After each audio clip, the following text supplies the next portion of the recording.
please, don't do this to us. $10 million on that table, Whitney. You can take it and walk away. Or you can stay. Your choice. I'm your fiancée, Grant, not a deal you can buy out. If you really, this should be the easiest decision of your life. And if you really love me, and if you really love me, and if you wouldn't need a test to prove it. Then prove me wrong. Look at that money and tell me you don't want it. So this is what I am to you? A risk to manage? Nothing but the hum of the city 40 floors below. A lawyer waited in the corner, contract ready, cameras hidden. Whitney's hand moved toward the money. She touched one stack, then pulled her hand back. She said 5 words. What happened next, nobody in that room saw coming. Not the lawyer, not the billionaire, and definitely not the woman watching from behind the bedroom door. 11 months earlier. Whitney Carter woke up at 5:14 a.m. the way she always did. Before the alarm, before the sun, before the rest of Chicago remembered it had problems. Her apartment was a studio on the 3rd floor of a building that apologized for existing. The radiator clanked like a prisoner tapping on pipes. The kitchen was 3 steps from the bed. The bathroom door hadn't locked properly since February, but it didn't matter. She lived alone. She had a routine. Coffee first. Instant because the machine broke 6 months ago and fixing it felt like a luxury. Then 15 minutes of quiet at the window, watching the L train rattle past. Then uniform on, badge clipped, out the door by 6. Whitney was a social worker at the South Side Family Shelter. 5 years, $42,000 a year, 60-hour weeks.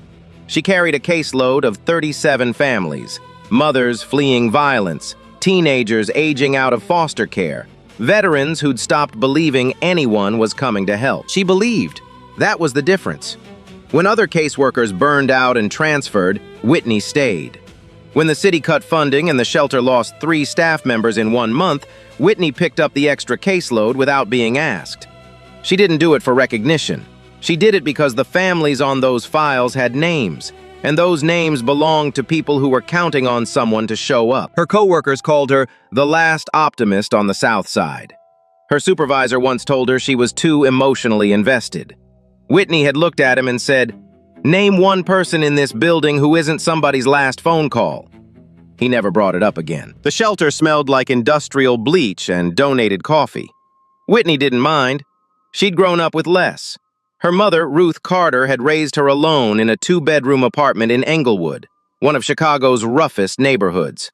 Ruth worked 2 jobs, cleaned offices at night, ran a daycare out of the living room during the day. Never complained, never stopped.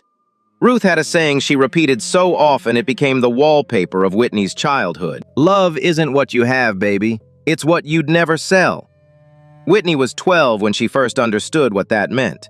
A man had come to the apartment. Smooth suit, smooth words, smooth promises. He told Ruth he'd take care of everything. Move them out of Englewood. New car, new life. All Ruth had to do was stop asking questions about where his money came from. Ruth held the front door open.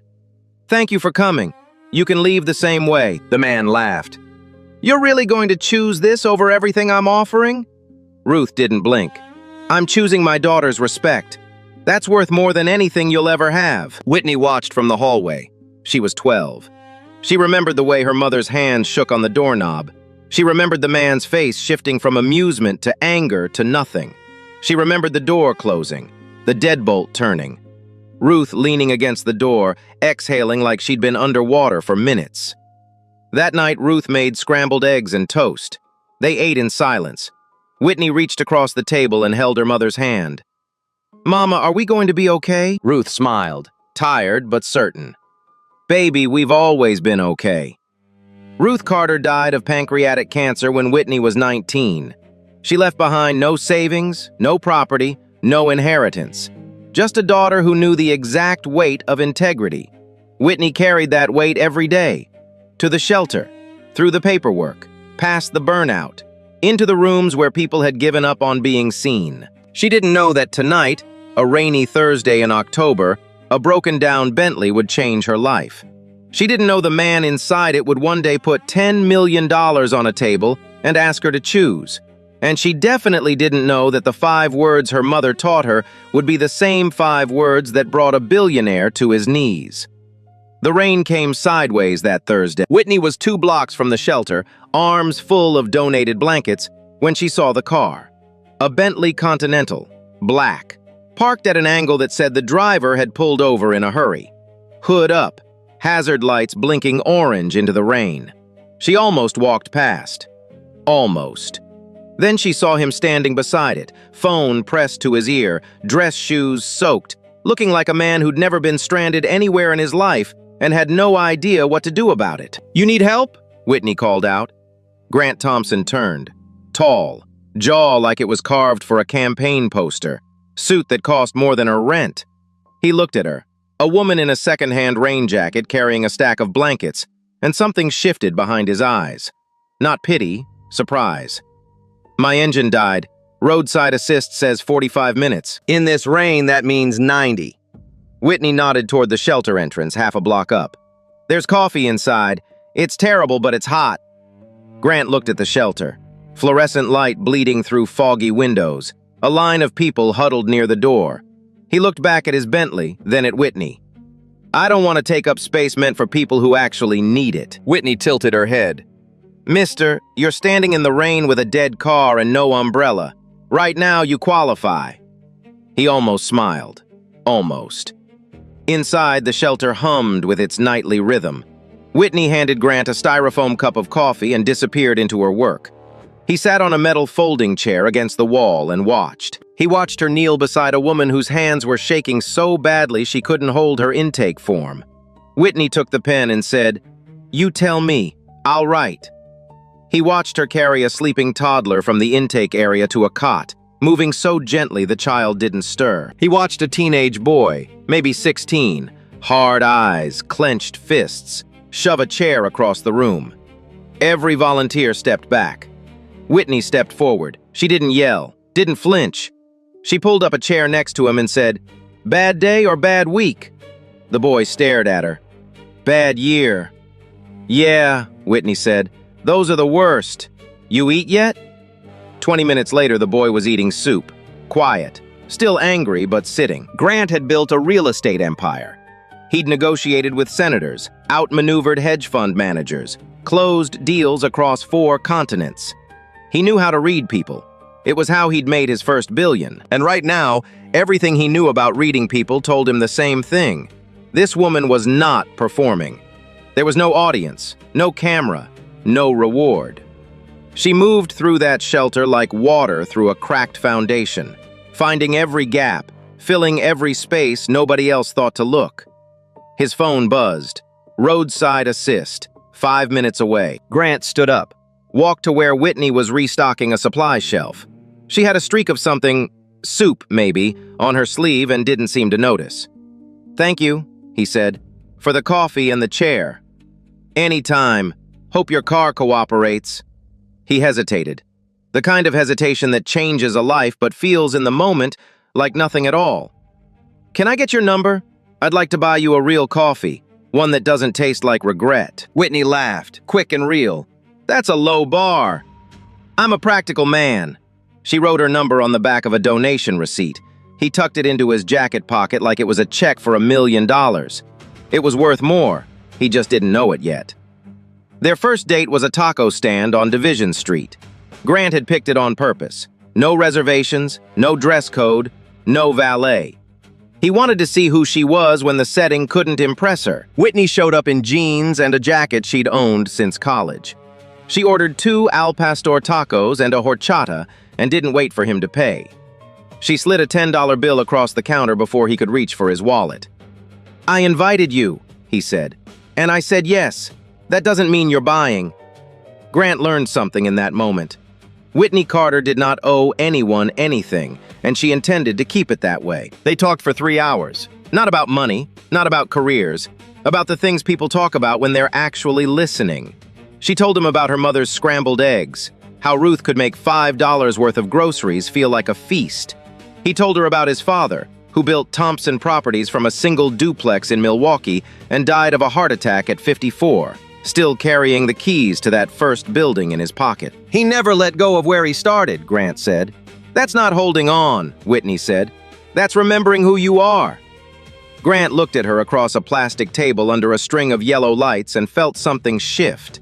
Not in his chest, deeper. In the part of him that had learned to evaluate everyone as an asset or a liability. Whitney didn't fit either column. She was just there, present, uninterested in performing. By the second month, he told her the truth. Not gradually, all at once. Over pancakes at a diner in Lincoln Park. I need to tell you something. He put his fork down. My name is Grant Thompson. I own Thompson Properties. I'm worth about $4 billion. Whitney stopped chewing, stared at him, swallowed. Okay. That's it? Okay? What do you want me to do, Grant? Cartwheel? She took another bite.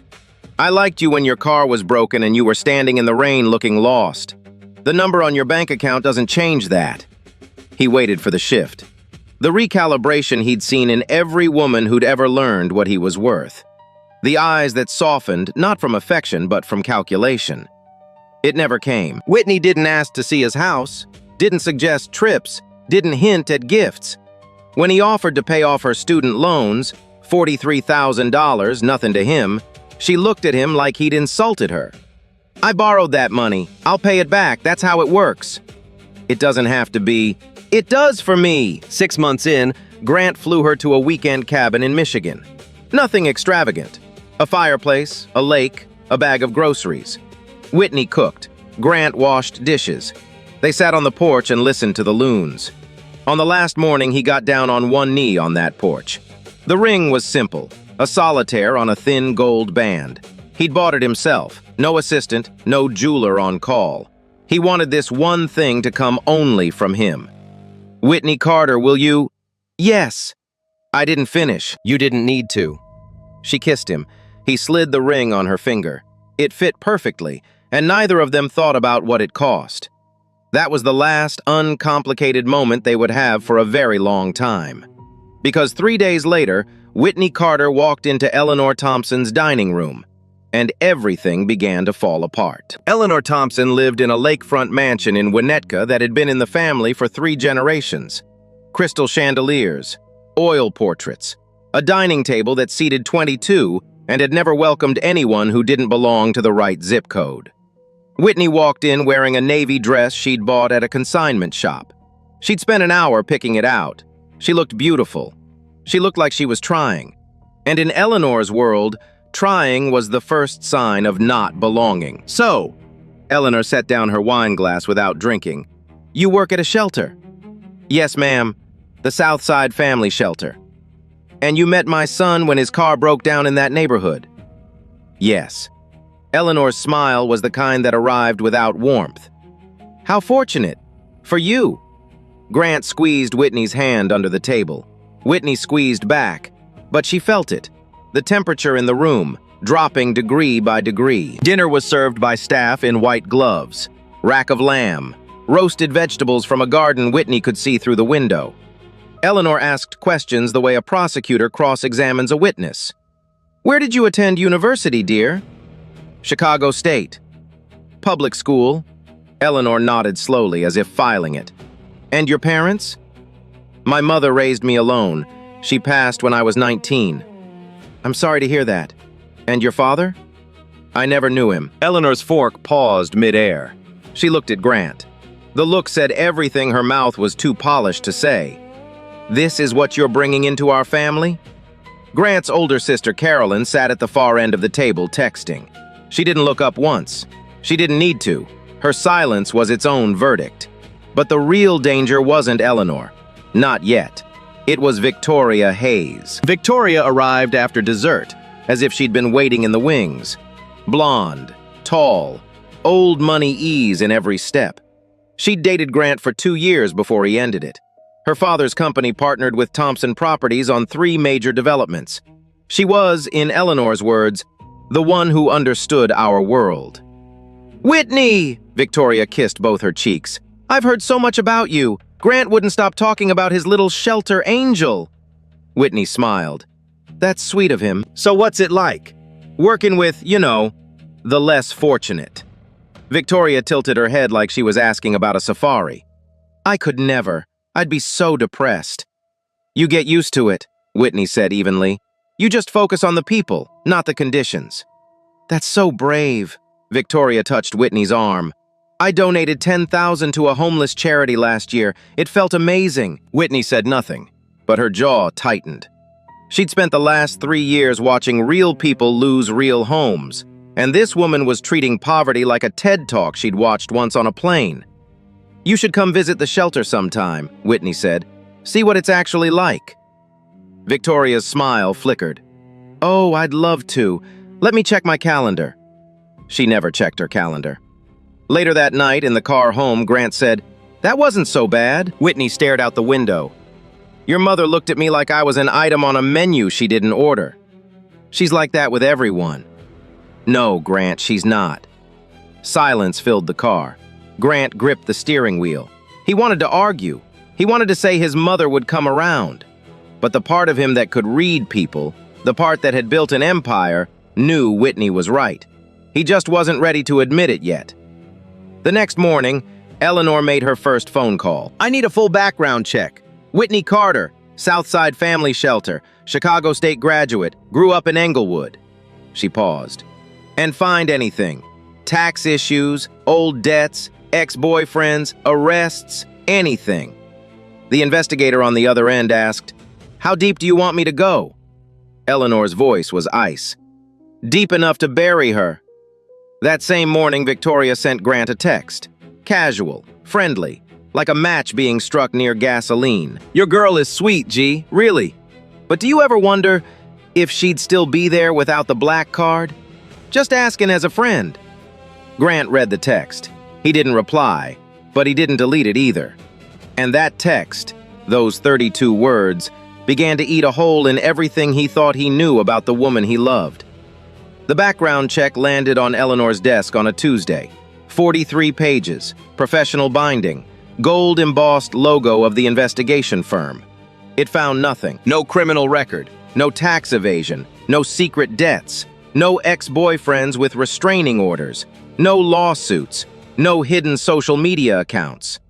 Whitney Carter was exactly who she appeared to be, a social worker from Englewood who paid her bills on time and volunteered on weekends.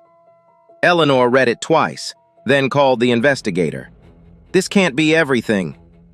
Mrs. Thompson, we went back 15 years. She's clean. Nobody's clean. Go back further, talk to neighbors, find something. Ma'am, there's nothing to... Then I'll find it myself. She hung up. Sat in her study for 20 minutes, tapping one manicured nail against the desk. Then did something far more dangerous than hiring an investigator. She decided to manufacture the evidence herself. It started small. Eleanor invited Whitney to lunch at a boutique on Michigan Avenue. Just us girls, she said. I want to know you better. Whitney hesitated but went. She thought maybe this was Eleanor trying. The boutique was the kind of place where nothing had a visible price tag. Eleanor picked up dresses, handbags, scarves, holding each one against Whitney like she was dressing a doll. This would look stunning on you. Try it on. It's beautiful, but I can't. Nonsense. Let me treat you. Consider it a welcome gift. Whitney tried on one dress to be polite. It fit like it was made for her. She looked in the mirror and felt something she hadn't felt in a long time. Beautiful in a way that money could buy. Then she took it off, hung it back on the rack. Thank you, Eleanor, really, but I wouldn't feel right. She walked to a small display near the register, picked up a simple silk scarf, lavender, $32. I'll take this one, Whitney said. For Mrs. Patterson at the shelter. She's turning 80 next week. Whitney paid with her own debit card. Eleanor watched, said nothing, smiled the kind of smile that plans its next move. That evening, Eleanor called Grant. We had a wonderful time today, but I have to be honest with you, sweetheart. Her voice dripped with rehearsed concern. She spent quite a bit. I didn't want to say anything, but she seemed very comfortable with expensive things. The way she touched those dresses, the way she looked at herself in the mirror, like she was already spending your money in her head. What did she buy? Does it matter? It's the appetite, Grant. I've seen it before. It starts with dresses, then it's jewelry, then it's accounts. Grant said nothing, but the silence was louder than any argument. Eleanor pressed harder. I'm not saying she's a bad person. I'm saying, be careful. You have a responsibility. To this family. To your father's legacy. She knew exactly which button to press. Grant's father. The one subject that bypassed every rational circuit in his brain. 2 days later, Victoria's play. She forwarded Grant a photo. Whitney stepping out of a designer store on Oak Street, shopping bag in hand. The angle was perfect. The context was missing. What the photo didn't show, Whitney had gone in to return the scarf. Mrs. Patterson had passed away the night before her birthday. Whitney returned it and walked out with nothing but her receipt and tears running down her face. Grant stared at the photo. Victoria's caption, "Living her best life on your dime? Just looking out for you, G." He zoomed in. The bag, the storefront, the way Whitney walked like she owned the sidewalk. He didn't call Whitney to ask. He didn't check the credit card statements that would have shown 0 purchases. He didn't do any of the things a man who reads people for a living should have done. Instead, he started his own tests. He left his wallet on the kitchen counter, open, cards visible. Whitney moved it to the drawer and said, "You're going to lose this." He left a check for $50,000 on the nightstand, unsigned but visible. Whitney put a coaster on top of it and set her water glass down. He logged into his bank account on her laptop and left it open. Whitney closed the browser and Googled best soup recipes for shelters. 3 tests, 3 perfect answers. And still, Grant couldn't stop the voice in his head. His mother's voice, Victoria's voice, the voice that whispered through every quiet moment. Nobody is this good, not without a reason. That voice was about to cost him everything. Whitney noticed it on a Wednesday. Grant was standing at the kitchen island, scrolling through his phone, and when she walked in, he turned the screen away. Quick, instinctive. The way you hide something you're not ready to explain. "Who was that?" she asked. Light, casual, testing the air. "Work. At 11 at night?" "Real estate doesn't sleep, Whit." She let it go. But she filed it. The way she filed intake reports at the shelter. Quietly, carefully, waiting for the pattern to emerge. The pattern came fast. He stopped reaching for her hand in public. He started checking his phone during dinner. He asked questions that used to be curiosity, but now felt like cross-examination. "Did you go anywhere today?" "The shelter. Then groceries." "Where'd you grocery shop?" "Mariano's. Same as always. Why?" "Just asking." He wasn't just asking, and they both knew it. Whitney started finding small things. A receipt from a jewelry store she'd never been to, left on the counter where she couldn't miss it. A brochure for a luxury vacation pinned to the fridge. Breadcrumbs, designed to see if she'd bite. She didn't touch any of them, but each one stung, not because of what they were, but because of what they meant. The man she loved was building a trap out of trust, one crumb at a time. The first real fight came on a Saturday night. They were on the couch. A movie was playing. Neither of them was watching. Grant said it like he was asking about the weather. "If I lost everything tomorrow, the company, the houses, the money, would you still be here?" Whitney turned to look at him. "What kind of question is that?" "A simple one." "No, it's not." She sat up. "You're asking me to audition for something I already have. I'm your fiancé, Grant. I said yes when you were kneeling on a porch in Michigan, not in a boardroom. People change when circumstances change." "What people? What circumstances?" Her voice rose, not anger, hurt. The kind of hurt that comes from being doubted by the one person you trusted completely. "Have I ever, even once, asked you for anything?" Grant opened his mouth, closed it. Because the honest answer was no, she hadn't, not once. And somehow that made it worse, because Eleanor's voice was in his ear. "Nobody is this selfless. She's playing the long game." "I just need to know where we stand," he said. "We stand where we've always stood. The question is why you keep trying to move the ground." Whitney slept on her side of the bed that night, close enough to touch, far enough to mean something. 3 days later, she found it. She was looking for a phone charger in Grant's office. Top drawer, under a stack of papers. A manila envelope, no label. She opened it the way anyone would, without thinking. 43 pages, her name on every one, Her address history, her mother's death certificate, her college transcript, her credit score, employment records going back to her first job at 17, cashier at a Walgreens on 63rd Street. Whitney read the first 3 pages standing up. She read the rest sitting on the floor back against Grant's desk, hands shaking. Someone had investigated her. Every corner of her life, opened and examined like a body on a table. And the only person with the resources and the motive was sitting in a lakefront mansion in Winnetka, probably drinking Chablis. Whitney's first instinct was to leave, pack a bag, take the L train back to her old neighborhood, and disappear into the life she understood. She was halfway to the closet when she felt it. A wave of nausea. Sharp, sudden. She barely made it to the bathroom. She'd been ignoring the signs for 2 weeks. The exhaustion she blamed on work. The nausea she blamed on stress. The way certain smells, coffee, cologne, the bleach at the shelter, had started making her gag. She sat on the bathroom floor, cold tile against her legs, and held the pregnancy test with both hands. 2 lines, clear as a verdict. Whitney Carter was carrying Grant Thompson's child. And in that moment, on that floor, she made a decision that would define everything that followed. She would not tell him. Not because she didn't want to, but because she refused, with every fiber of Ruth Carter's daughter, to let a baby become a bargaining chip. She would not be the woman who used a pregnancy to secure a seat at a table she never asked to sit at. If Grant wanted her, he'd have to want her as she was, empty-handed, unproven, enough. And if he didn't, she and her child would survive, the way Carter women always had. Eleanor called on a Sunday morning. Grant was alone. Whitney had gone to the shelter early. A family of 4 had arrived overnight with nothing but the clothes they wore. "Have you made a decision?" Eleanor's voice carried the weight of someone who had already decided for him. "About what?" "About her, Grant. About whether you're going to protect this family or let sentiment destroy everything your father built." Grant closed his eyes. "She passed every test, Mother, every single one. That's exactly what concerns me. A real person fails. A real person slips. The fact that she hasn't, that's not innocence, sweetheart, that's skill." The logic was insane, and yet it landed. Because Grant was exhausted. Months of watching, testing, doubting. Months of loving someone while simultaneously building a case against her.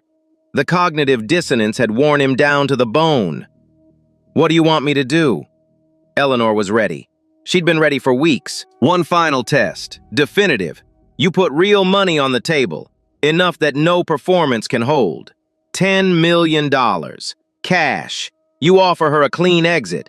If she takes it, you'll know what she is. If she doesn't..." Eleanor paused. "Then I'll welcome her into this family myself, with open arms. And if I don't do this, then you'll spend the rest of your life wondering, and so will I." Grant stared at the ceiling of his penthouse. The same ceiling Whitney had looked at the first time she stayed over, laughing about how it was bigger than her entire apartment. He remembered her laugh, the way it filled rooms that cost millions and made them feel like home. "Fine," he said. "One test, and then this is over." "One test," Eleanor agreed. "I'll have the lawyer draw up the contract." Grant hung up. His hands were shaking. He walked to the bathroom, gripped the edge of the sink, and looked at himself in the mirror. The man staring back looked like someone he wouldn't do business with. He splashed cold water on his face, gripped the marble counter until his knuckles turned white. Somewhere deep in his chest, a voice that sounded nothing like Eleanor's whispered, "You know who she is. You've always known." He ignored it, the way he'd been ignoring it for months. He spent the next 3 days pretending everything was normal. He kissed Whitney good morning. He asked about her day. He lay next to her at night, listening to her breathe, knowing what was coming. On Wednesday, he told Whitney he needed to discuss something important at the penthouse. His voice was steady. His stomach was in knots. "Sounds serious," she said. "It is." She wore the navy dress from the first dinner at Eleanor's. She didn't know why she chose it. Maybe some part of her already understood she was walking into a trial. The penthouse was different, quieter. The artwork had been removed from the main room, the furniture pushed to the walls. In the center, a glass table. On the table, a black leather briefcase. A man in a gray suit sat in the corner. Whitney had never seen him before. "Who's that?" she asked. "My attorney." Why do you need an attorney to talk to your fiancée? Grant didn't answer. He walked to the table and opened the briefcase. The latches clicked like a judge's gavel. Inside, stacked in neat rows, bundled in bank bands, $10 million. The light from the windows caught the bills. They almost glowed. Whitney stared, not at the money, at Grant, at the distance between who he used to be and who was standing in front of her now. "What is this?" she whispered. A choice. Grant's voice cracked on the word, but he pushed through. $10 million. You can take it and walk away, or you can stay. No questions asked either way. "No questions asked," Whitney repeated. "You have a lawyer, you have a contract, you have $10 million in a briefcase, and you're telling me no questions asked?" She stepped closer to the table, looked at the contract, picked it up, read the first page. Termination of engagement, financial settlement, non-disclosure clause, non-contact clause. "This says I can never speak to you again." "Only if you take the money." "And if I stay?" "Then this goes away, all of it." Whitney set the contract down. Her hands were steady, her eyes were not. Who wrote this, Grant? "Because this doesn't sound like you. This sounds like someone who's been whispering in your ear for months." Grant flinched, a small, involuntary crack in the performance. "It doesn't matter who. It matters to me. Because 6 months ago, you got on your knees on a porch in Michigan and asked me to be your wife. And now you're standing in a penthouse asking me to name my price." The lawyer shifted in his chair. The pen in his hand had stopped moving. The city hummed 40 floors below.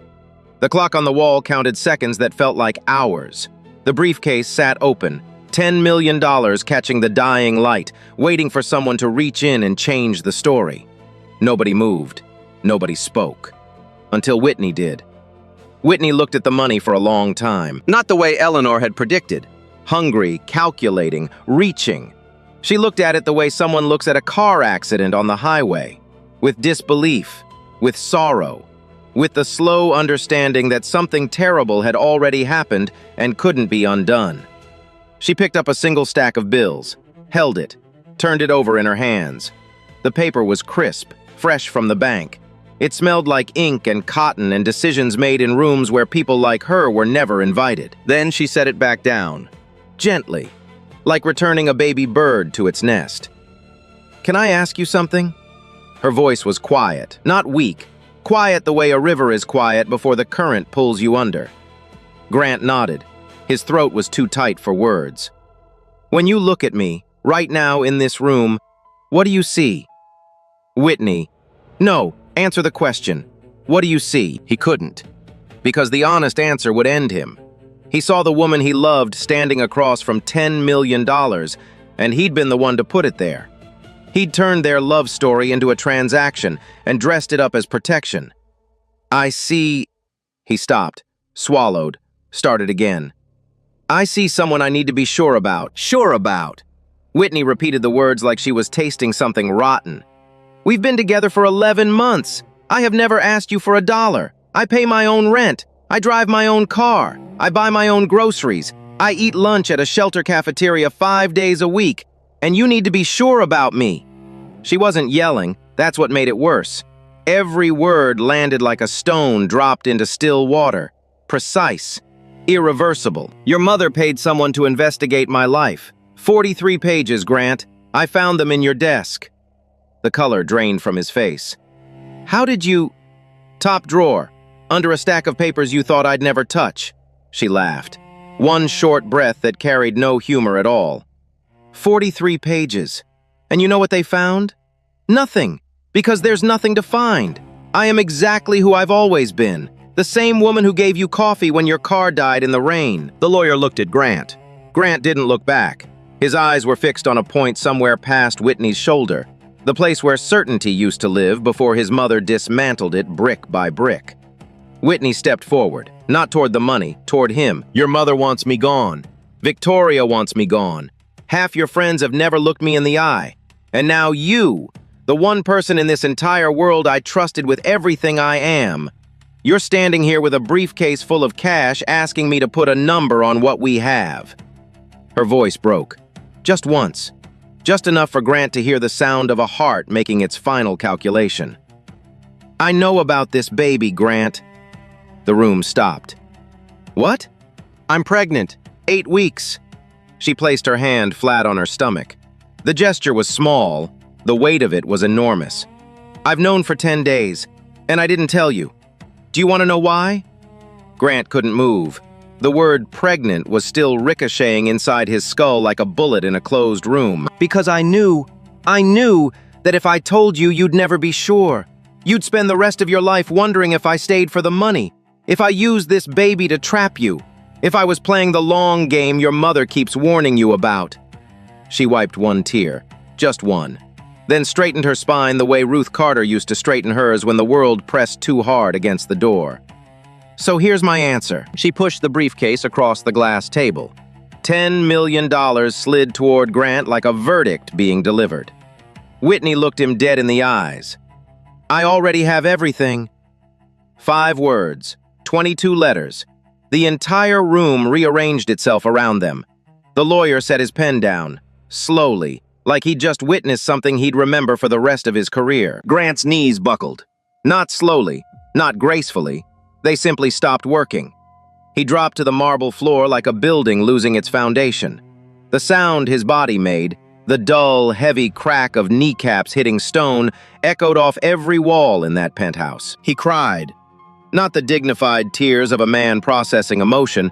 He cried the way children cry when they realize they've broken something they can't fix. Shoulders heaving, breath coming in jagged, ugly bursts. Hands flat on the cold floor like he was trying to hold the earth together. "Whitney, I'm sorry. I'm so sorry." She stood over him. Not in triumph, not in anger, in exhaustion. The kind that comes from loving someone harder than they were willing to trust you. "I don't want your money, Grant. I never did." Her voice was steady now, forged, final. "I wanted your faith, and you gave it to your mother instead." She pulled the ring off her finger, set it on the table next to the briefcase.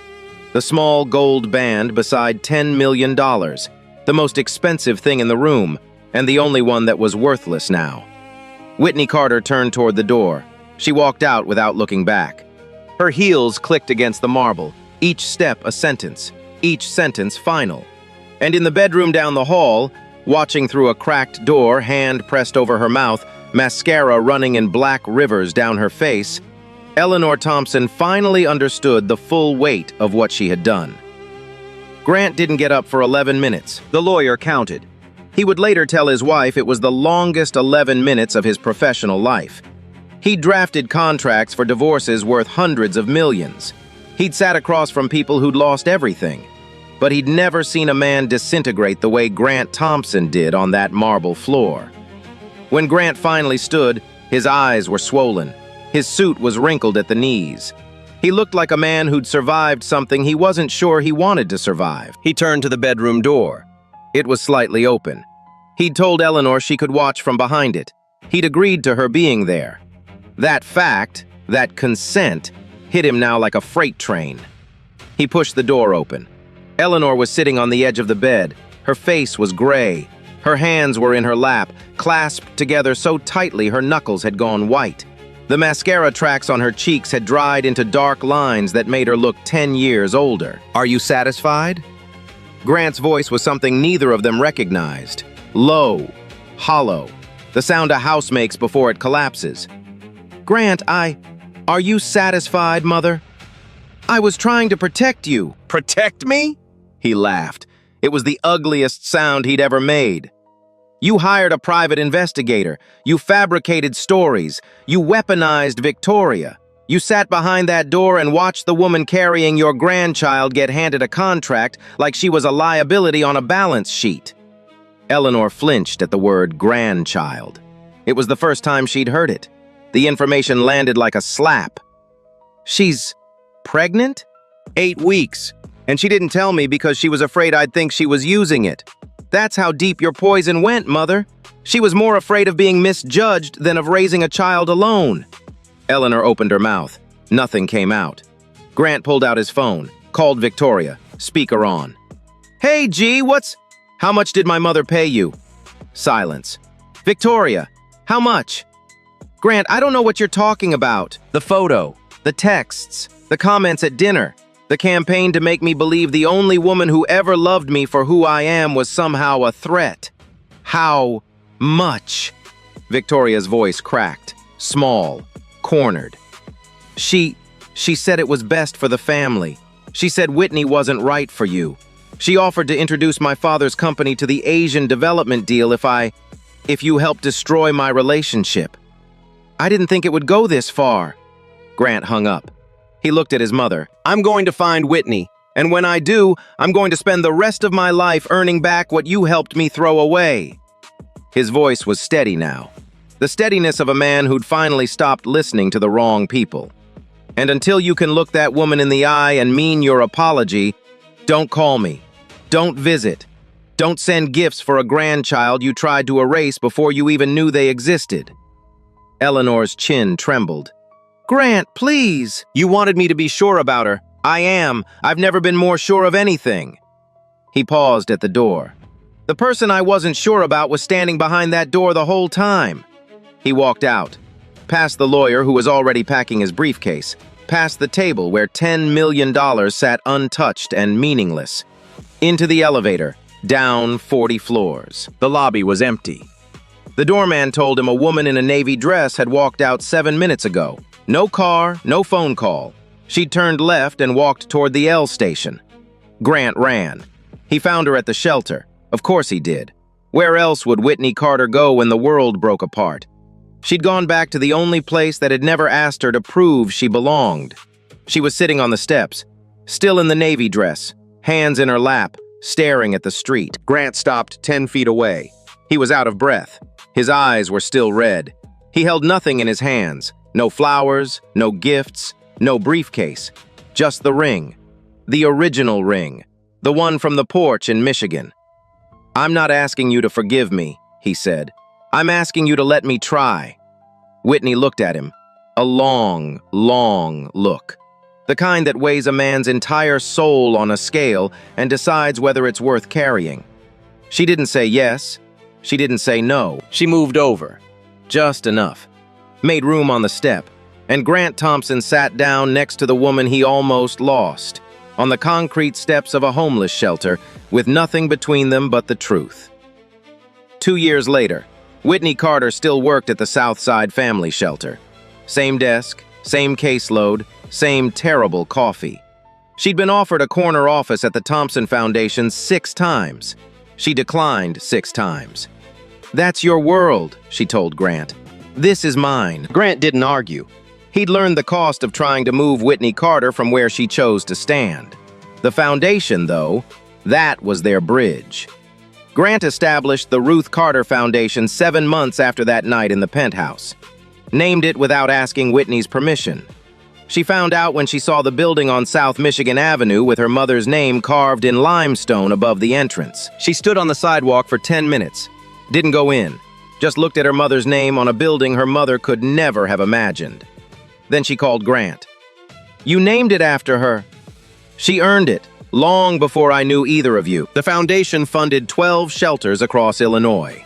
Job training programs, childcare for single mothers, legal aid.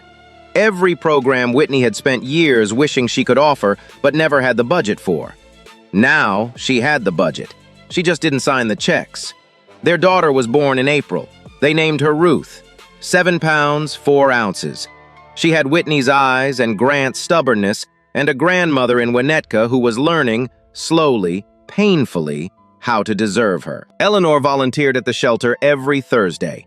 Not because Grant required it, because 6 months after that night, she'd driven to the South Side alone, walked in, and asked Whitney what she could do to help. Whitney had handed her a mop. Eleanor took it. She mopped the floors of a homeless shelter in shoes that cost $800. She did it every week. She never complained. And on the day baby Ruth was born, she held that child and wept the way Grant had wept on the penthouse floor. The tears of someone who finally understood what they almost destroyed. Whitney never fully trusted Eleanor. That was honest. Some things don't heal all the way. But she let her in. slowly, carefully, the way you let light into a room that's been dark for a long time. Grant kept the ring from Michigan, the original one. Whitney wore it every day.